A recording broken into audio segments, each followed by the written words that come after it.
It's a really nice day in May, and I have I'm doing some work over at my other shop. It's not my house, but it's a nice place for a shop. There's the Zuma 2010 600RR with 3,000 original miles. Beautiful bike. Got a great deal on it. The Honda, I'm continuing to work on it to get it fine-tuned. Basically what I'm doing is I'm trying to get everything tightened down really good so that I don't get 2 or 3 miles out of town and have to walk home with it. I noticed there was something wrong with the bike.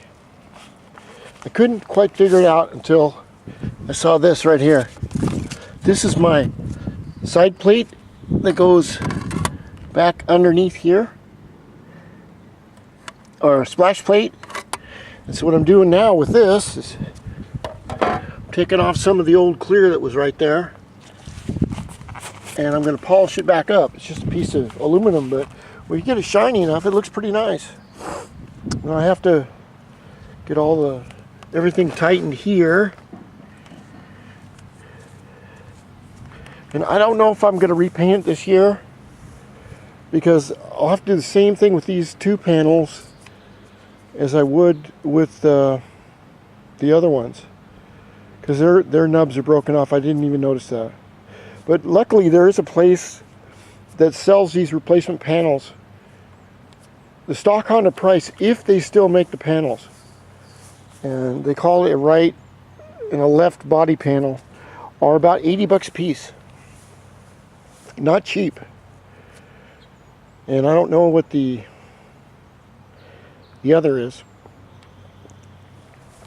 Gyro's working really good as far as I can tell. When you're adjusting a gyro, this is for some of you that have a gyro out there.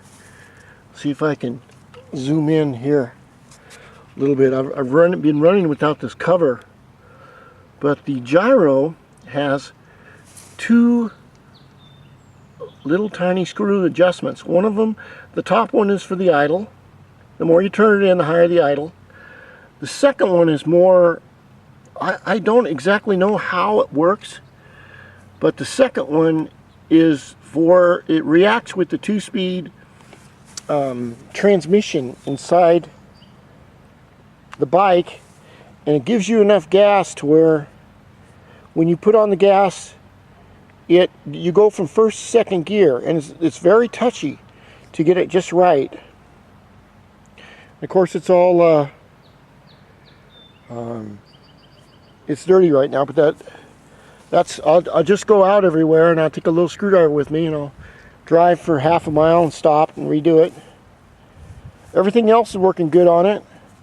I have to repaint this top part. I got a little bit of silicone on it when I was changing the exhaust gasket, and it just burned itself into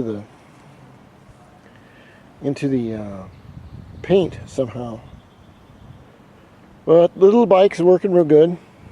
I love to go out and just go out and cruise with it.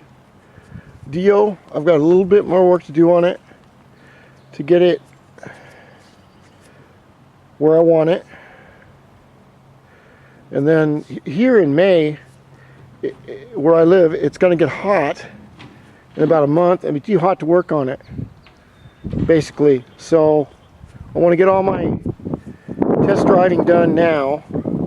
And then, of course, this is my baby, my new baby, my 600RR. The only thing I can see that's wrong with this, I'm going to leave it all well, I can't leave it all stock because it's not. But somebody put a Two Brothers exhaust on here, which I wanted to keep it all stock. It's called a Black Series, and it's, I don't know, they're about 500 bucks. And then the guy put in a bunch of electronics underneath here, which I don't know how to adjust. So that's why I kind of didn't like that. But it looks nice. I wish I would have had all the stock parts with it. I changed the oil and the everything in December. Put a new filter on it, and getting those panels on is a bitch. It's like a Rubik's Cube. It's very hard to get them on right. And of course, you know, everything on these bikes is underneath the panels. So when it gets nice and really, really warm out, I'm going to get some courage, get my helmet. I've got a solid black helmet for this, okay?